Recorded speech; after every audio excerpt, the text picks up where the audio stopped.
You know, I wanted to find somebody smarter than him. I searched all over.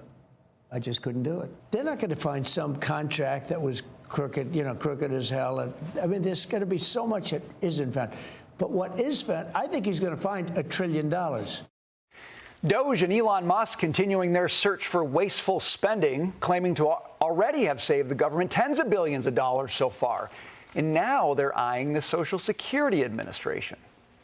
There was an Inspector General audit last year that showed over an 8-year period, the Social Security Administration made almost $72 billion in improper payments. $72 billion, and that's without a comprehensive search. I mean, that's significant. Plus, it might be time to cut up the plastic. DOGE says it found $40 billion in government credit card spending. Let's put it this way. Elon Musk thinks they'll cut enough waste and fraud to pay taxpayers a $5,000 DOGE savings dividend. But the left, well, they're not happy, and they're pushing back against all of it. Doesn't help anybody, but it tells me that people are worried that, that they're part of the waste, fraud, and abuse. Then why are you not celebrating these cuts? If you agree there is waste, if you agree there is abuse, if you agree there is corruption, why are you not celebrating the cuts, the reforms that are being instituted? Welcome to the second hour of the Big Money Show. I'm Brian Brenberg, and I'm joined by my co-host Taylor Riggs, Lydia Hu in for Dagan McDowell, Jackie DeAngelis, and joining us for the hour, you already heard his voice. Here he is, Larry Kudlow. Larry, I just want Steve, want the settle down a little. Blood pressure down. He's got a beautiful wife and a couple of kids. Blood pressure down. He's got 4 years. You got to keep the blood pressure down. But Larry, he makes a good point. There's no celebration on the left for anything happening here that's saving taxpayer money. Is that a huge mistake for Democrats? The left is on the wrong side of an 80-20 issue. Right? 80% of the country loves this stuff. 20% is the left. I mean, this was the kind of mistake they've been making all along, actually throughout the election campaign, and they're still making it. And it's just enormous. It boggles the mind. By the way, that interview last night with Hannity last night I thought was just fabulous. But, among the many things that came out of that interview, besides the number, I mean, Elon used, I think, $1 trillion that he will find. My guess is he may find more. They're going into every single agency. But what he said was he is going to be the tech enforcer. Yes, that's when he opened his shirt. That's right. Of President Trump's executive orders. He's going to be the tech enforcer, all right? Whether it's deregulation or energy or DEI and other things like that, and, of course, waste, fraud, abuse, and corruption. He's going to be the enforcer, and that's what they've never had.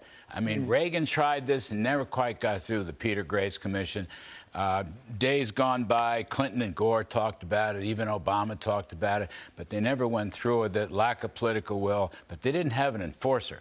Elon is the jet fuel behind these executive orders and Trump's transformation of the government, and it's an incredible thing. It's a wonderful story. There's his tech support. Yeah. Is that the T-shirt you're talking about, Jackie? I think it was. Sorry, he opened up his jacket, the lapels of his jacket, and that's what it said on his T-shirt under there. It was like very superhero. So you approve of the DOGE wardrobe, is what you're saying? I do. And, what's interesting to me, Larry, to your point, is nobody has ever done this before. Nobody's ever been able to implement it. These two men are trying to do it together. And what does the left-wing media do? Attack both of them, try to cause rifts between them, because they don't want to see this relationship flourish, essentially, and they don't want to see these savings come back to the American people. And so when we talk about a left progressive party that's completely out of touch with the working class and America and the people that voted for Donald Trump, you see why. They just never seem to learn from their mistakes. Well, 3 or 4 weeks later, the left has failed to drive a wedge between the two. Yeah. And what you saw last night was, the equivalent of a love-in, basically. And I think that's very important. President Trump said, he looked for smarter people, but he couldn't find one. He called him caring and compassionate and brilliant. And the other thing that was so interesting is how young people, I think Trump made this point, young, smart, high IQ, techie people coming to Elon. Think of that, though.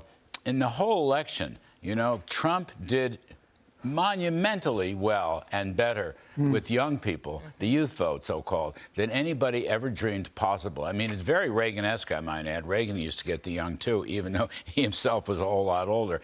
This is just 11. They'll never drive a wedge. What's going to happen is Elon and his group, going into every agency, will succeed in transforming the government.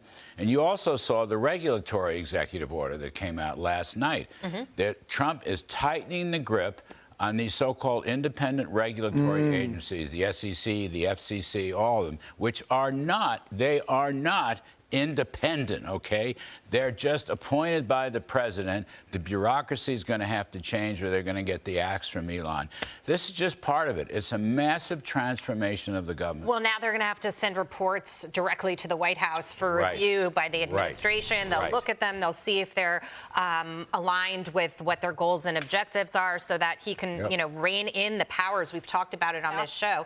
Some of these agencies really The only problem and pushback I have, Jackie, is I missed the Occupy Mars shirt because we all want to go to space, and he promised me we were going to plant the stars and the stripes on Mars and maybe on the moon again. He's bringing the astronauts So I back. still want the Occupy Mars shirt. On a serious note, Jackie and Lydia, correct me if I'm wrong, you've had a few good court wins from the DOGE team lately, one of which said they ruled against the 14 states, ruled for DOGE continuing, because she said the mere possibility that defendants may take actions that irreparably harm the plaintiffs is not enough to grant emergency relief. Basically, they haven't shown imminent harm. They haven't shown any harm. They've conjectured about maybe future harm that may come down the road. And she said, if you bring me that, great.